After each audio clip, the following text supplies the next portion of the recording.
여러분, 세상 살기 힘드시죠? 이 눈물 많고 힘든 세상에 뭐하러 오셨습니까? 이 세상에 왜 오셨어요? 예수님은 이 죄 많은 세상에 왜 오셨을까요? 나는 이 세상에 왜 왔는가? 이 질문에 답을 얻지 못하고 살아간 사람들 많습니다. 그 답을 얻지 못하면 사는 것이 허무해집니다. 그리고 우울증에 빠지기도 합니다. 인생이 낙이 없고 참 허무하구나. 그런 사람들은 전도서 12장 말씀을 드려야 됩니다. 너는 청년의 때 곧 공고한 날에 이르기 전 나는 아무 낙이 없다고 할 해가 갑갑기 전에 너희 창조자를 기억하라. 인생이 낙이 없다고 생각하는 사람들, 창조자를 기억하는 겁니다. 한 세상 살아보니 낙이 없고 다 헛되구나. 어느새 인생의 황혼이 찾아왔는데 참 사는 게 뭐지? 그럴 때가 찾아옵니다. 그런 사람들, 창조주 하나님을 기억하라는 거예요. 하나님 없이 산 인생은요, 아무리 잘 산 것 같지만 허무합니다. 헛되예요. 왜 창조자를 기억하라고 했을까요? 하나님을 만나야 거기에 모든 진리가 있기 때문에 그렇습니다. 내가 고민하고 궁금해했던 모든 진리가 하나님께 있어요. 창조자를 만나라는 거죠. 그러면 내가 헛된 인생을 살지 않게 될 것이다. 사람들은 하나님 없는 인생이 헛된 걸 모른 채 살아가고 있어요. 참 불쌍한 거죠. 오래 살았다고 해서 자살한 것도 아닙니다. 짧게 살았어도 하나님의 은혜로 거룩한 흔적을 남기며 살 수 있고, 오래 살았는데 헛되구나. 얼마 전 우리 뉴스에 봤지만 92세로 세상을 떠난 고 김종필 총리가 있었습니다. 그분이 45세 최연소로 국무총리까지 하고 그 인생이 대단했는데 죽기 전에 90세의 한 인터뷰가 잠깐 방송에 나갔어요. 제가 들어보니까 떨리는 목소리로 내가 89세까지 산 모든 것이 허업이었다 그러더라고요. 허업이 뭡니까? 다 부질하고 쓸데없는 인생이었다는 거예요. 하나님 없는 인생 그렇습니다. 그래서 창조자를 기억해야 돼요. 사람들은 이렇게 세상을 떠나가지만 예수님은 다릅니다. 예수님은 왜 오셨는가? 오늘 본문에도 왜 예수님이 오셨는가 이유가 있고, 십자가에 예수님이 달리실 때 하신 말씀을 기억해야 됩니다. 보통 사람이 죽기 전에는 인생을 어떻게 생각하는가? 나는 참 후회가 많은 인생이었다. 그렇게 생각하죠. 예수님이 십자가에 달릴 때 하신 7마디 말씀 중에 이런 말씀도 있습니다. 다 이루었다. 뭘 다 이루었다는 겁니까? 예수님은 항상 말씀했어요. 나는 내 뜻을 행하려 온 것이 아니요 내 아버지 뜻을 행하려 왔노라. 그 아버지 뜻이 뭐였습니까? 죄인을 살리는 거예요. 병든 자를 치유해 준 겁니다. 영원한 생명을 주신 거죠. 예수님이 이 땅에 왜 오셨는가? 병든 자의 치료자로 오셨습니다. 방황하고 헤매는 인생들에게 길이요, 진리요, 생명을 오신 거죠. 어둠 속에 헤매다가 지옥 갈 수밖에 없는 영혼을 살리시는 구세주로 오신 겁니다. 그래서 예수님의 복음을 듣는 자가 어떤 역사가 일어났는가? 병든 자가 치유받습니다. 죄와 사망에 눌린 자가 풀려납니다. 귀신에 고통받는 자들이 자유를 얻습니다. 마음이 상한 자를 고쳐주십니다. 저는 그 마음이 상한 자를 고쳐주는 말이 너무너무 은혜로운 거예요. 죄로 인해서 마음이 상해서 그 상한 마음 상태가 유리처럼 깨진 상태입니다. 그런 상한 마음으로 인생을 살아가니 얼마나 서로 피차에 상처를 주고 고통을 받고 살아가겠습니까? 나는 그 상한 마음을 고치러 왔다는 거예요. 어떻게 그 상한 마음이 고쳐지는가? 거듭나야 됩니다. 거듭나야 우리 안에 새로운 영이, 새 마음이 생기는 거죠. 그게 하나님의 자녀예요. 예수님만이 새 영, 새 마음을 주십니다. 오늘 또 예수님께서 이 본문을 보면 회당에 들어가셨어요. 가서 예수님 항상 하시는 일이 있어요. 예수님은 어디서나 복음을 전했고 또 주변에 예수님 눈에 병자가 들어오면 그냥 고쳐주셨어요. 오늘 말씀 보면 10절에 사람들이 예수님께 시비를 겁니다. 시비 건 내용이 뭐냐? 한편 손 마른 사람이 있는지라 사람들이 예수를 송사하려 하여 무로 가로되 안식일에 병 고치는 것이 옳으니까. 예수님께서 꼭 율법을 어기고 안식일날 아무것도 하지 말라고 그랬는데 기적을 행하고 설교하고 병든 자를 고치고 귀신을 쫓아내니까 또 시비 건 거예요. 당신이 하나님의 아들이고 선지자고 그럼 하나님 말씀을 지켜야 되지 않느냐 이거예요. 오늘 안식일인데 병 고치면 안 되지 않냐 이거죠. 그때 예수님이 그에 대해서 대답을 해줍니다. 11절 12절 같이 한번 읽겠습니다. 예수께서 가라사대 너희 중에 어느 사람이 양 한 마리가 있어 안식일에 구덩이에 빠졌으면 붙잡아내지 않겠느냐. 사람이 양보다 얼마나 더 귀하냐. 그러므로 안식일에 선을 행하는 것이 옳으니라 하시고. 아멘. 예수님이 그들에게 물어봅니다. 너 안식일에 양이 구덩이에 빠졌으면 어떡하겠냐? 그거 건져내지 않냐? 양을 사랑해서 건지겠냐? 왜 구덩이에 빠진 양을 건져내겠어요? 돈이에요, 돈. 양이 죽으면 안 되죠. 돈 때문에 그렇게 너희도 하지 않냐 이게요. 나는 생명을 살리려고 하는 것이다. 지금 병든 사람이 고통받고 있는데 병 고침을 받아야 그 몸에 안식이 있는 거지. 병든 자에게 무슨 안식이 있겠냐 이게요. 그 자리에서 예수님이 그 사람에게 한마디 하죠. 내 손을 내밀라고 말합니다. 13절에 보면 이에 그 사람에게 이르시되 손을 내밀라 하시니 저가 내밀매 다른 손과 같이 회복되어 성하더라. 사람들은 안식일 법을 지키라고 딴지를 그러는데 예수님은 고통받는 그 사람을 본 거예요. 이 하나님 말씀이 우리에게 얼마나 소중합니까? 그런데 이 하나님 말씀보다 더 소중한 것은 우리 인간들입니다.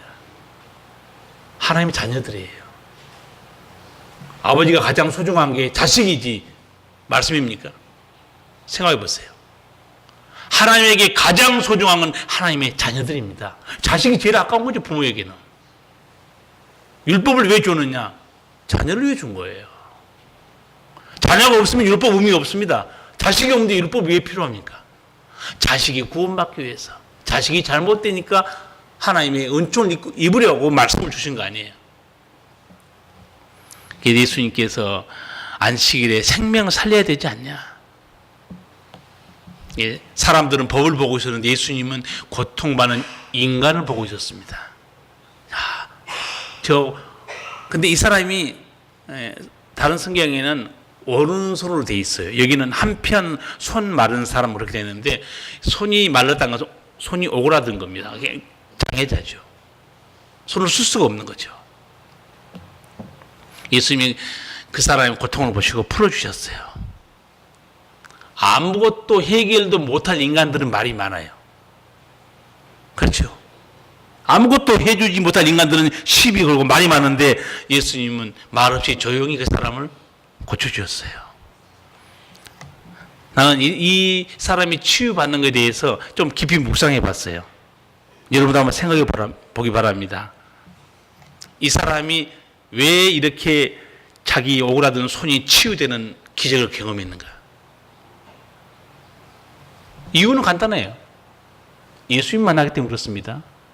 근데 이 사람이 이 오그라든 손을 가지고 회당에 계속 나왔기 때문에 예수님 만난 거예요. 1년에 한두 번 나왔으면 예수님이 지나갈 때 못 만났어요. 근데 매주 나온 거예요. 하나님께 소망을 두고 오그라든 손을 들고 부끄러운 모습이지만 계속 나왔어요. 변함없이 나왔다가 예수님 만난 겁니다. 누가 치유 은총을 누리는가? 늘 예배하러 하나님 앞에 나온 사람이에요. 자, 이 손이 오그라진 사람도 주일마다 예배당에 나왔다가 예수님 만났잖아요. 여기 앉아 계신 분도 똑같은 치유 은총 누리시기 바랍니다. 뭐 이 사람만 예수님 고쳐주겠어요? 여러분도 마찬가지예요. 가장 큰 은총을 입는 길은 변함없이 예배당에 나오는 거예요. 성도 여러분, 내 상황이 어떠든지 하나님 앞에 나온 일에 열심을 품기 바랍니다. 예수님을 만나는데 열심을 내기 바랍니다. 예수님을 바라보고 끝까지 나간 사람, 생각지도 않은 은총이 임합니다. 제가 지난 주일날 전도서 9장에 대해서 말씀드렸죠. 빠른 경주자라고 반드시 1등으로 들어온 곳이 아니라고 그랬어요. 그러면서 제가 월드컵 얘기 잠깐 했습니다. 57위, 우리 월드컵 57위인데 1위도 이길 수 있는 거예요. 그 바람에 중국 사람이 자살을 많이 했습니다. 돈을 잘못 걸었다가. 전도서 기자는 분명히 설명합니다. 왜 이런 일이 벌어지는가? 시기와 우연이 모든 사람에게 임한다는 거예요. 그 시기와 우연이 어떤 뜻인가? 시기, 하나님의 은혜 때입니다. 우연이라 번역되어 있지만 그 단어는 기회라는 단어입니다. 하나님이 여러분에게 은혜 베푸실 기회가 임하잖아요? 안 될 수가 없는 거예요. 그래서 세상에서는 뭐 줄을 잘 서라, 뭐 때를 잘 만났다고 그러는데 그 모든 때와 그런 은총의 기회를 누가 가지고 있냐? 하나님이 가지고 있어요. 그래서 솔로몬은 가르쳐 준 거예요. 하나님을 경외하라는 거예요. 시기와 우연, 은총의 때와 은총의 기회가 하나님 손에 있다는 거예요. 사람 쳐다보지 말라는 거예요. 예수님을 만난 순간 평생 장애로 살아간 이 육체의 고통이 떨어져 나간 겁니다. 얼마나 기쁨이 컸겠습니까? 사실 이 성경 자세히 보면 이 회당에 들어온 그 손이 오그라진 사람은 예수님께 고쳐달라고 한 건 없어요, 보면. 근데 예수님이 딱 들어와서 보니까 거기 있는 거예요. 예수님 눈에 들어온 겁니다. 그러니까 여러분 앞으로 인생 살 때 누구 눈에 보이도록 이게 얼쩡거려야 돼요. 그렇죠? 예수님 눈에 보이도록 좀 얼쩡거려야 그게 은혜가 임하지. 예수님 안 보이는 곳에 돌아다녀봤자 그 죽어요. 그래도 헤매더라도 예수님 눈앞에서 헤매야 됩니다. 그래야 예수님 눈에 들어오잖아요. 예수님 눈에 들어오면 예수님이 가만히 계십니까? 가만히 계시겠어요. 저 사람 참 손이 오그라져서 너무 평생 고통이 많겠구나. 우리는 그렇죠. 우리는 능력이 없으니까. 근데 능력이 있는 예수님이 그냥 지나치지 않습니다. 반드시 치유 은총을 베풀어줘요. 그분이 예수님이 그 눈에 들어온 이 사람을 향해서 말하죠. 아마 저 구석에 있었던 것 같아요. 한 가운데 서라고 그래요. 다른 성경 보면. 아니 고쳐주려면 창피한데 몰래 뒤에 와서 조용히 고쳐주지. 그 창피한데 왜 또 가운데 나오라고 그러겠어요. 한가운데 서라고 그래요. 그리고 내 손을 내밀라고 그래요. 얼마나 보기 흉한 손입니까? 내밀었어요. 내밀 때까지는 흉한 손이있는데 예수님 말씀 듣고 내미는 순간에는 손이 치유되어 버립니다. 이게 무슨 메시지겠어요? 여러분 부끄러워 창피한 거요. 하나님께 가져와야 돼요. 사람에게 얘기하면요, 그거 별 도움 안 돼요, 여러분. 사람 만나서 내 얘기 좀 들어봐. 나중에 열만 받아요, 서로. 별 의미 없습니다. 이 문제를 가지고 예수님 앞에 내놓아야 돼요. 거기 예수님의 말씀에 치유의 권능이 있어요. 아마 우리도 이 불구가 된 사람처럼 각자 기도 제목도 있고 삶의 아픔도 있을 거예요. 그런데 그거 예수님께 가져 나오셔야 됩니다. 그리고 예수님께 기도해야 돼요. 우리를 찾아온 예수님이 누구신가? 18절, 20절에 더 자세히 설명합니다. 같이 읽겠습니다. 보라, 나의 택한 종, 곧 내 마음에 기뻐하는 바 나의 사랑하는 자로다. 내가 내 성령을 줄 터이니 그가 심판을 이방에 알게 하리라. 그가 다투지도 아니하며 들레지도 아니하리니 아무도 길에서 그 소리를 듣지 못하리라. 상한 갈대를 꺾지 아니하며 꺼져가는 심지를 끄지 아니하기를 심판하여 이길 때까지 하리니. 아멘. 예수님을 한 세 가지로 설명합니다. 예수님이 누구시냐? 초라하게 보이는 예수님 같지만 예수님은 뭐라고 말하느냐? 내 사랑하는 자입니다. 하나님 말씀이에요. 내 성령을 충만히 부어준 내 사랑하는 아들이다. 그가 이방 사람까지 구원의 복음, 심판의 복음을 알게 해줄 거다. 자, 역사를 거슬러 올라가 볼까요? 그 팔레스타인 조그만 땅에서 예수님이 초라하게 제자 몇 사람하고 돌아다니면서 천국 복음을 전개했는데 이방인까지 다 증거될 것이다. 자, 그 복음이 역사적으로 한번 보면 팔레스타인에서 그 복음이 어디로 이 경계를 넘어가죠? 유럽으로 넘어갑니다. 그 유럽에서 복음이 또 어디로 건너갑니까? 영국으로 가죠. 영국에서 또 청교도들 배 타고 또 복음을 들고 어디로 건너가요? 미국 신대륙으로 건너갑니다.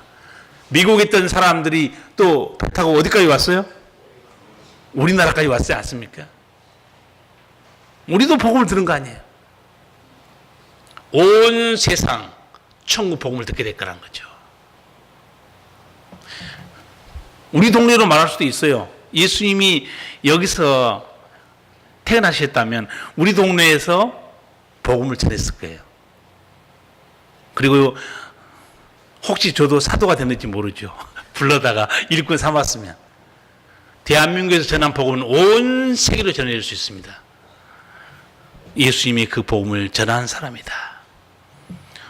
지금 이 복음을 들은 사람들을 우리도 찬양하지만 전 세계 사람들 오늘 다 예배당 나와서 찬양합니다. 우리 찬송가 불렀죠? 마음에 가득한 의심을 깨치고 찬송가 불렀습니다. 3절, 4절만 제가 다시 한번 보겠습니다. 나 같은 죄인이 용서함 받아서 주 앞에 옳다함 얻음은 확실히 믿기는 어린 양 예수의 그 피로 속죄함 얻었네. 거룩한 천국에 올라간 후에도 죄속한 은혜의 찬송은 기쁘게 부름은 어린 양 예수의 그 피로 속죄함 얻었네. 나 같은 죄인이 용서함 받아서 옳다함을 얻었다. 여러분, 나 같은 죄인이 어떤 죄인입니까? 스스로 생각해 보세요. 나 같은 죄인이 어떤 죄인이요? 여러분이 어마어마한 죄를 저지르지 않았습니까? 지옥 가야 마땅할 이 더럽고 악한 나 같은 죄인이 예수의 피로 용서받았다는 거예요. 찬양하잖아요. 나 같은 죄인이 천국에 올라갈 수 있는 거 예수님의 어린 양의 십자가의 은총이라는 거예요. 이 은혜를 아는 사람이 성도들입니다. 이 은혜를 모르는 사람은 교회에 나와도 교인이지 거듭난 사람은 아니에요. 이 은혜를 알고 감사 찬송 부른 사람들이 거듭난 성도예요. 두 번째 예수님이 누구신가? 19절에서 이렇게 말합니다. 그가 다투지도 아니하며 들레지도 아니하리니 아무도 길에서 그 소리를 듣지 못하리라. 예수님이 너무 조용조용 다니시니까 사람들이 알아보지 못하는 거예요. 여러분, 정치가들 어떻습니까? 정치가들 얼마나 시끄럽게 합니까? 큰 소리 얼마나 칩니까? 다 뻥이 너무 많아요. 들어보면. 또 권력 잡고 나면 얼마나 달라집니까? 그런데 예수님은 이렇게 말씀했어요. 수고하고 무거운 짐진 자들아 다 내게로 오라. 내가 너희를 쉬게 하리라. 나는 마음이 온유하고 겸손하니 나의 멍에를 메고 내게 배우라. 그리하면 너희 마음이 쉼을 얻게 될 것이다. 우리 치료자, 우리 구세주 예수님 허세를 부리거나 시끄럽게 하지 않았습니다. 이 동네 저 동네 조용히 다니면서 생명 살리고 치유했어요. 여러분, 하나님 일을 뭘 좀 일한다고 너무 시끄럽게 떠드는 사람, 예수님의 겸손한 영성을 배우셔야 됩니다. 예수님은 근본 하나님의 본체였어요. 하나님이었죠. 그런데 우리를 놀라지 않게 하려고 조용히 들어왔습니다. 우리를 놀라지 않게 하는 방법이 뭐였습니까? 사람의 모습을 입고 온 거예요. 사람이에요. 아무것도 아니죠. 사람들은 권력이 생기고 돈이 생기고 힘이 생기면 잘못 쓰는 경우가 너무 많아요. 그 잘못 쓰다가 망한 사람도 있습니다. 그러나 예수님은 창조의 권능, 구원의 권능이 있지만 절대 예수님은 사사로이 쓰지 않았어요. 오직 하나님의 뜻대로 사용했습니다. 여러분도 하나님께 받은 여러 가지 선물들 많을 거예요. 건강이나 재물이나 시간이나 재능이나 하나님의 뜻대로 잘 사용하시기 바랍니다. 잘못하면요, 너무 큰 거 받아가지고 그것 때문에 망한 사람 너무 많아요. 은총은 양면성이 있습니다. 잘못하면 교만하고 타락합니다. 잘 쓰면 생명을 살리는 선물이 될 수 있어요. 예수님은 그 권능으로 어떻게 하셨냐? 우리를 살리셨고 자유케 해주셨습니다. 조용히 초라하게 돌아다니니까 사람들에게 무시당했어요. 그리고 사람들 관심 대상도 아니었어요. 이 동네 저 동네 제자 몇 명 다니면서 예수님이 사람들에게 복음을 전했는데, 이 초라하게 보이신 예수님이 어떤 권능의 말씀하셨는가 몇 군데만 제가 보여드릴게요. 죄의 종, 마귀의 종으로 고통과 심하는 사람들에게 예수님이 전해주는 말씀이 있습니다. 조용하지만 어마어마한 복음이 있어요. 때가 찼고 하나님 나라가 가까웠으니 회개하고 복음을 믿으라. 어마어마한 진리입니다. 두 번째, 중풍병자를 침상체에 메고 와서 치유받으려고 그러는데 사람이 너무 많아서 집에 못 들어갔어요. 그래서 지붕을 뚫고 내렸죠. 사람들이 관심도 못 받는 예수님이 한마디 조용히 했습니다. 소자야, 내 죄 사함을 받았느니라. 누구만 할 수 있는 말씀이에요. 하나님만 할 수 있는 말씀이에요. 그리고 다시 한번 또 그 사람에게 말합니다. 내가 내게 이르노니 일어나 내 침상을 가지고 집으로 돌아가라. 초라한 예수님 입에 나오는 이 말씀의 권능이 얼마나 놀랐습니까? 벌떡 일어나서 가버려 집에 돌아갑니다. 귀신 들려서 밤낮 무덤에서 살면서 소리 지른 사람, 예수님 만났습니다. 예수님이 그 안에 있는 귀신에게 딱 한마디 합니다. 더러운 귀신아, 그 사람에서 나오라. 그 안에 2,000마리 들어있는 군대 귀신이 순식간 쫓겨나가 버립니다. 예수님이 누구신가 잘 아셔야 돼요. 초라하고 보잘것 없으니까 그게 볼품없는 마리아의 아들이었습니다. 하나님이셨어요. 그리고 치유받은 그 사람에게 예수님이 한마디 합니다. 귀신이 나가서 새 사람이 됐어요. 그래서 예수님을 따라가려고 그래요. 은혜에 갖겠다는 거죠. 예수님이 나를 따라오지 말라고 그래요. 이렇게 말해요. 집으로 돌아가. 주께서 네게 어떻게 큰 일을 행하사 너를 불쌍히 여기신 것을 내 친속에게 고하라. 이거 보면 난 예수님이 가정을 너무 귀히 여기신다는 걸 알 수 있어요. 자식 하나가 귀신 들려서 미쳐가지고 무덤에 살고 있는데 그 가정이 얼마나 고통받겠습니까? 근데 얘가 치유받고 집에 돌아왔을 때 그 가정이 얼마나 행복하겠어요. 집으로 돌아가라. 가서 내가 너에게 어떻게 했는가를 너 식구들에게 얘기해라. 예수님은 다투지도 않고 소리치지도 않았어요. 조용히 다니면서 어마어마한 일을 하십니다. 성경을 보면 예수님과 함께 배를 타고 이렇게 지나가죠. 그러다가 예수님이 너무 피곤해서 주무셨어요. 물이 들어와서 배가 가라앉게 됐죠. 예수님 깨웠습니다. 예수님이 일어나서 딱 한마디 합니다. 잠잠하고 고요하라. 성경에 이렇게 기록되어 있어요. 예수께서 깨어 바람을 꾸짖으시며 바다더러 이르시되 잠잠하라 고요하라 하시니 바람이 그치고 아주 잔잔해지더라. 사람들은 이렇게 말합니다. 이 사람은 누구야? 어떻게 바람과 파도가 순종하는가? 예수님은 조용히 다녔어요. 그러나 그 말에는 어마어마한 권세가 있습니다. 온 우주가 순종하고 모든 죄가 떨어져 나가고 질병이 치유되고 죽은 사람이 살아나는 권능이 예수님께 있은 거예요. 여러분 동해안 올해 수영하러 가서 파도 치는데 잠잠만 한번 해보세요. 미친 사람 됩니다. 근데 저 한번 간증했어요. 저는 그렇게 했다고 그랬어요.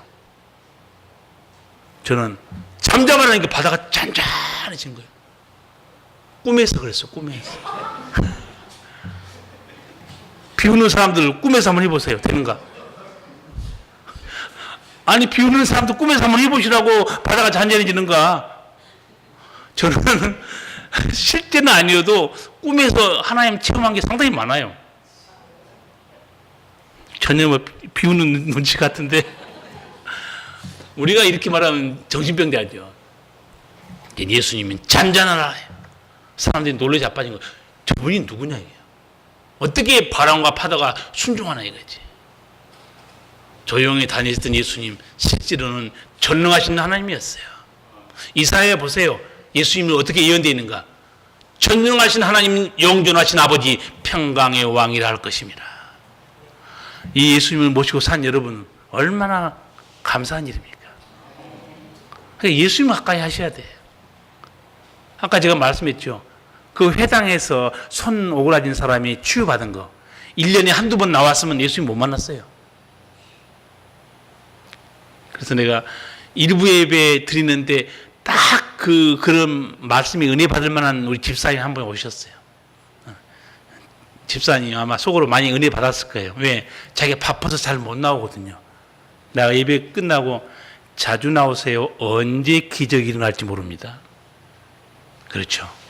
하나님 앞에 여러분 정말 열심히 나오셔야 돼요. 언제 어떻게 하나님의 놀라운 은총이 임할지 우리는 아무도 모르는 거예요.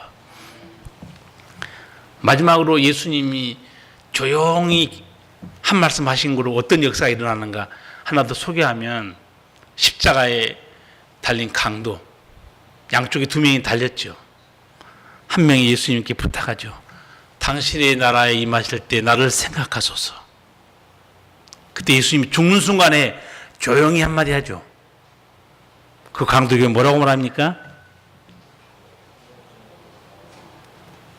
그 정도는 협조가 돼야지. 여러분이 예수 믿는 지 얼마 됐는데 그 뭔 말 하지도 모르세요? 오늘 내가 나와 함께 낙원에 있으리라. 이거 사람이 할 소리예요. 내가 오늘 나와 함께 천국에 들어갈 것이다. 얼마나 놀라우신 주님입니까? 예수님은 소리치지도 않고 다투지도 않고 조용히 아무도 그 길에서 소리를 들을 수 없을 만큼 조용히 다니셨는데 어마어마한 역사가 일어납니다. 죽음 앞에 있는 사람이 천국에 들어가는 역사, 바다가 잔잔하게 되는 역사. 예수님이 사역을 다 말하면 시간이 없어요. 무덤 앞에 간 나사로의 무덤 앞에 가서 예수님이 조용히 한마디 하죠. 나사로야 나오너라. 예수님은 사람이 아니었어요. 육신을 입으신 하나님이었지. 개혁을 하고 뭐 떠드는 사람처럼 예수님이 그렇게 하지 않았습니다. 온유하고 겸손한 예수님, 시끄럽게 하지도 않고 조용한 예수님. 그러나 그 입에서 나오는 말씀은 어마어마한 권능의 말씀드렸어요. 다시 한번 정리해 드릴까요? 소자야 내 죄사함을 받았느니라. 내 자리를 들고 걸어가라. 더러운 귀신아 그 사람에서 나오라. 내가 진실로 내게 이르노니 오늘 내가 나와 함께 낙원에 있을 것이다.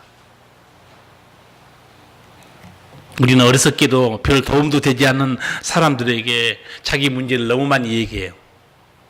아무 도움 안 됩니다. 예수님께 가져가야 돼요. 마지막으로 예수님이 누구신가? 20절에 말씀합니다. 다 같이 읽겠습니다. 상한 갈대를 꺾지 아니하며 꺼져가는 심지를 끄지 아니하기를 심판하여 이길 때까지 하리니. 아멘. 상한 갈대가 뭡니까? 말 그대로 상한 갈대는 썩어서 부셔진 갈대를 말합니다. 그건 놔둬도 죽어요. 상한 갈대는 어떤 사람들 것 같습니까? 죄로 인해서 완전히 심판받을 사람들, 쓸모없는 인간들, 폐인이 된 사람들이 상한 갈대예요. 여러분도 여기 앉아서 지금은 새로운 피조물이 됐지만 여러분도 다 상한 갈대였어요. 그 놔둬도 죽습니다. 놔둬도 지옥 가요. 그런데 예수님이 상한 갈대를 꺾지 않았습니다. 그 상한 갈대를 살리는 거예요. 다시. 예수님 당시에 상한 갈대가 누구였는가? 누구 같습니까? 그게 세리 마태고 세무서장 삭개오고 창녀들이고 일곱 귀신들 막달란 말이요. 다 상한 갈대들이에요. 상한 갈대를 다 예수님이 품어줘요. 다시 살립니다. 꺼져가는 심지를 끄지 않는다. 꺼져가는 심지가 어떤 사람 같아요? 아무 소망도 없는 사람이에요. 살 길이 없이 끝난 인생을 말합니다. 이 꺼져가는 심지 같은 사람은 누구였냐? 제가 방금 말씀드렸죠? 십자가의 죽음을 앞에 둔 강도였어요. 다 꺼져가고 있어요, 생명이. 그런데 오늘 내가 나와 함께 낙원에 있으리라. 살려주시는 거예요. 여러분, 우리가 사는 세상 어떤 곳인지 여러분 잘 아시죠?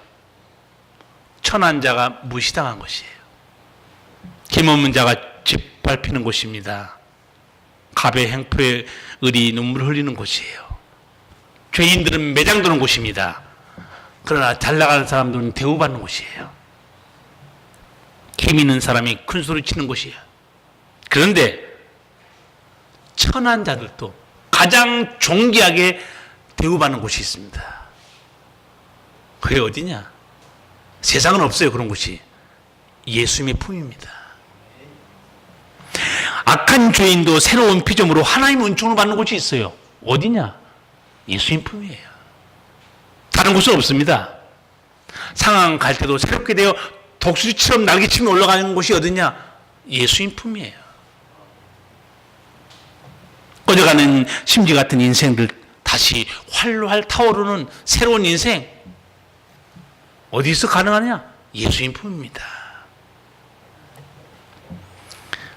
예수님이 어떤 분이신가? 예수님의 사랑을 알아야 돼요.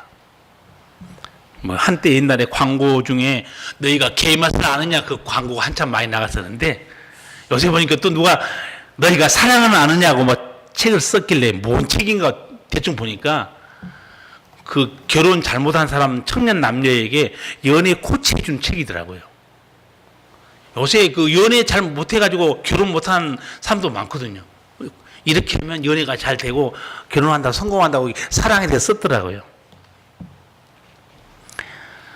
청춘 남녀에게 사람의 사랑을 가르쳐 봤자 그 사랑 어떤 사랑인 줄 아세요?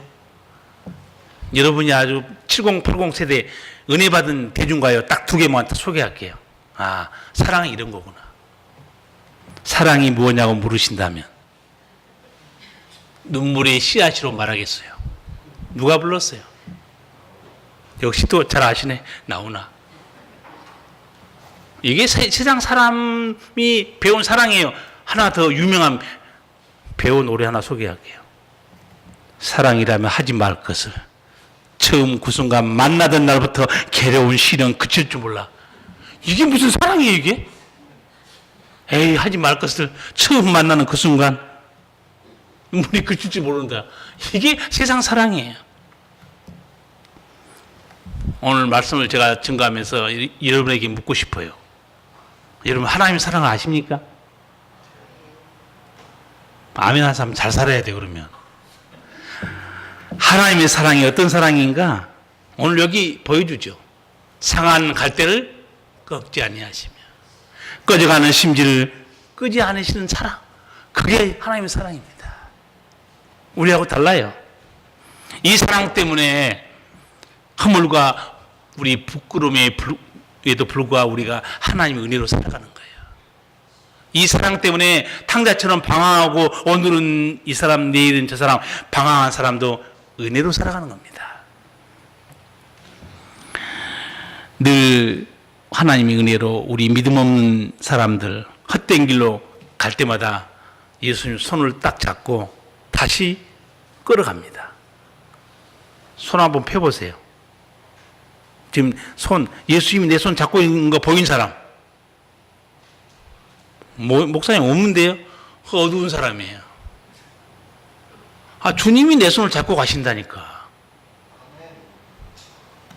그 정도 영성이 있어요. 오늘 또 예수님이 나를 끌어서 이 거룩한 아버지 집으로 인도하셔서 생명의 복음을 듣게 하셨구나.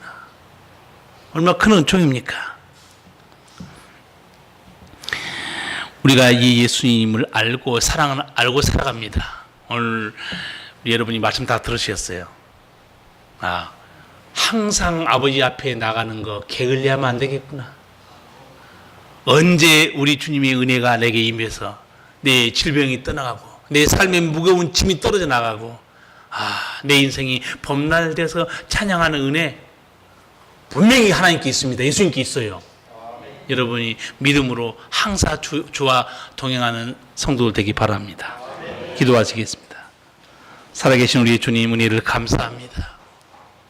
우리 하나님의 사랑, 상한 갈대를 꺾지 아니하시고 꺼져가는 심지도 끄지 아니하시고 새롭게 하시고 건지신 주의 은혜, 아버지 은혜로 살아갑니다. 우리 성도들이 이 주님의 손을 꼭 잡고 아버지 집에 갈 때까지 믿음으로 승리하는 삶이 되게 하여 주시옵소서. 예수님 이름으로 기도하옵나이다. 아멘. 찬송가